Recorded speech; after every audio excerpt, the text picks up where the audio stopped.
Welcome into Intentional Lounging, brought to you by Better Agree. We're back with another Monday episode, breaking down the slate. Another 2 Monday night game. Breaking down tonight's game, we have the iconic ball tub game. If you watch this past Friday's episode, you know what I'm talking about. We've got Baltimore heading to Tampa Bay to face the Bucs. Bucs are 3.5-point home dogs. Over-under set at 49.5. Also, if you watched Friday's episode, you know that Wyatt has been taking shots. He took 5 shots just last episode, and he still's got one more shot to go. Wyatt, let's make it 6. Let's start with you, buddy. I think we all agree on this game, so I think we'll save it for the second game. Okay, my bad. That's all right. I'm on the Bucs here as the home dog plus 3.5. I know road favorites destroyed last week. I think they went 9-0. It's not going to do that again this week. Baltimore's red hot at the moment. Tampa Bay's defense is very, very bad, but Tampa Bay's secondary is miserable. Good thing for Baltimore is they really excel in the running game. So I think this is going to be a really good matchup where Tampa Bay can keep it close. And I think it might be the one moment Baltimore might skip up in their most recent games here. Again, they've been on an absolute tear. I had a Super Bowl ticket on them at the beginning of the year. They started over 2. I felt pretty sad for myself, and now I'm feeling pretty good after. I think they won 4 in a row, 3 or 4 games in a row. Absolute domination too. Dominating the Bills, dominated the Commanders. They're a pretty damn good football team. But, yeah, I think I'm going to be on Tampa at the plus 3.5 at home. Don't think a whole lot of people are eager to jump on the Bucs, but I think they're going to be the play. Would also kind of lean the under in this game. I know that kind of sounds crazy, but it's at 48.5. At least that's what I have written down here. 2 very high-powered offenses. Again, Tampa Bay really beat up on defense. Baltimore has one of the worst secondaries in the league. So everything points to the over, and I was expecting a 50 there, and it's only at the 48. So I'd leave the under as in that game, but I do like Tampa Bay on the spread here. Yeah, I do know that under is pretty sharp this week, so I like that. Also, if it's anything like last Monday, get ready to see a couple of these on the field because that was miserable. But why I won't make you do another shot here, and Ben, I'm sorry if this messes up your graphics, but I'm actually gonna flip. Okay. So sorry if I owe you some extra work there, but You're okay. I'm gonna take Baltimore. I've had a change of heart here. Really, I mean, I think people are starting to believe in Tampa again. Tampa at home, they're getting over a field goal. I think it's so inviting to take Tampa plus the points. They just put up 51. Couldn't be stopped by New Orleans last week. Baltimore, won by a touchdown, but it wasn't like the super, the best game they've ever played by any means. So I think the recency bias could actually get people onto Tampa. And, last week I liked Tampa because they were going to New Orleans. They got away from the hurricane situation. It was kind of like a team building, bonding thing. Unfortunately, I didn't end up getting to the window on Tampa, but that was kind of my main reason for liking them. I don't think coming back home is necessarily going to be a good spot for them. Now they have to deal with everything going on in their lives. I don't know if any of them lost homes or, family lost homes, anything of that nature, but it's just a huge distraction. They're feeling very good about themselves. Again, 51 points last week in a divisional game against the Saints defense that we're used to being pretty good. So I don't love the spot for Tampa whatsoever. I know Baltimore is typically a publicly bet team, but I wouldn't be shocked if Tampa gets a fair amount of the public love as well. Tampa also has Atlanta on deck. They're in that divisional sandwich spot. This is an out-of-conference game that they probably don't care too much about. And again, I just think the plus 3.5 is so inviting to take that with Tampa. So I'm actually going to flip here. I did like Tampa earlier in the day, but I'm going to give out Baltimore minus the 3.5. I think they probably end up covering this one. I'm going to be on Tampa still. I'm on Tampa. Some of the stats that stuck out to me. Baltimore is actually the second worst pass defense in the league, and they're giving up the worst. They're worse in the league at allowing passing first downs. And then you look at Tampa. Tampa's the third best passing on first down team in the league. I know it's a lot of stats I just threw at you, but basically what that means is that Tampa's strength right now is playing straight into Baltimore's weakness. I think Tampa's going to get it done. We just saw Chris Godwin have a heck of a game. With Tampa at plus 3.5, I might be ballsy and sprinkle a little bit on that Tampa money line. I might go for it because it seems like a game that Tampa's at home, and it's a very winnable game against Baltimore once again, one of the teams that are Super Bowl contenders, and I think people have a lot of high hopes for, and Tampa Bay just might catch them. They just might sneak up on them here. Let's talk about the other game that's going on.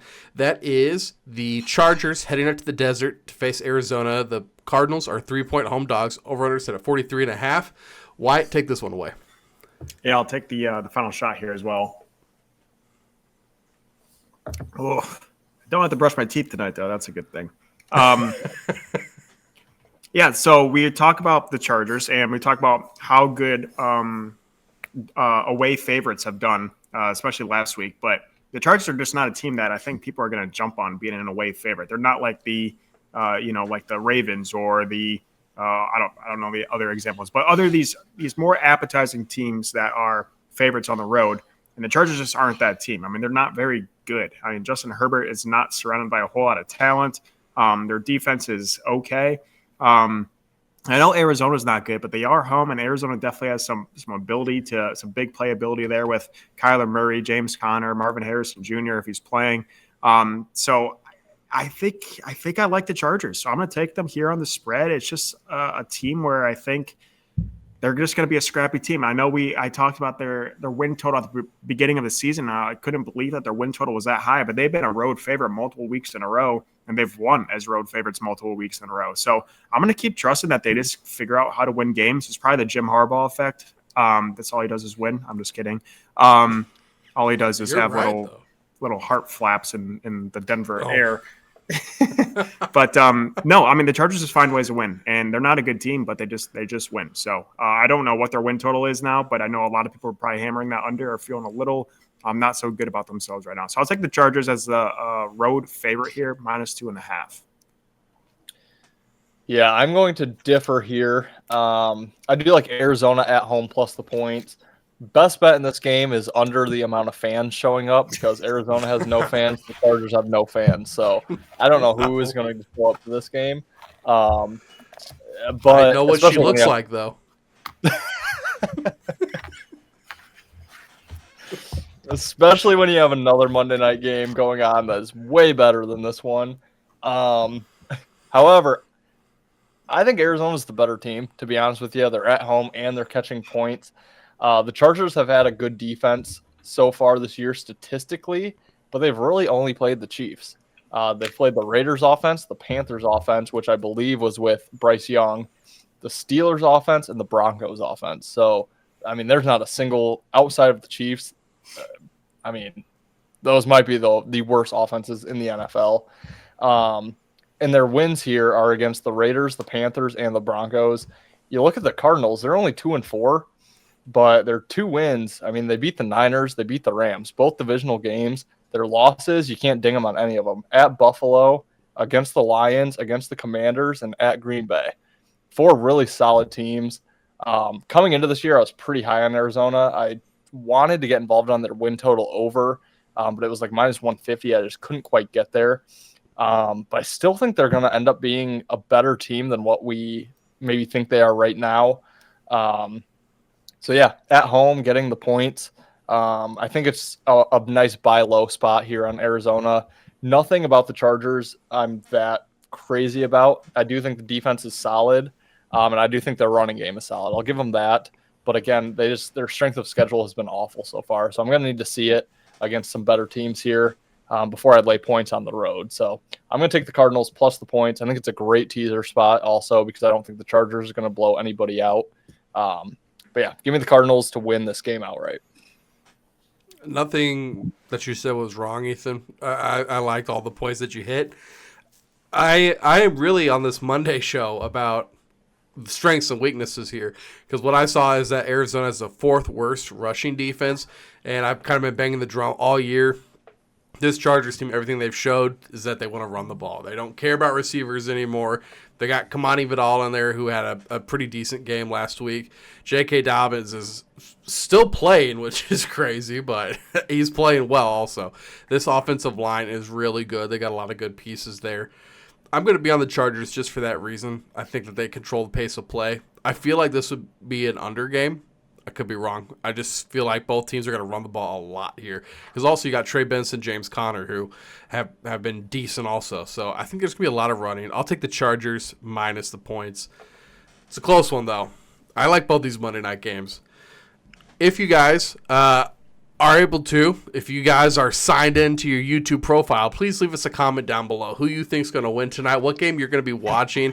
If you're going to be watching both, let us know. If you're one of those people that got the 2 screens going on, I know Ethan sent us pictures. He'll have like 6 screens going on at the same time. That's a true sports fan up there.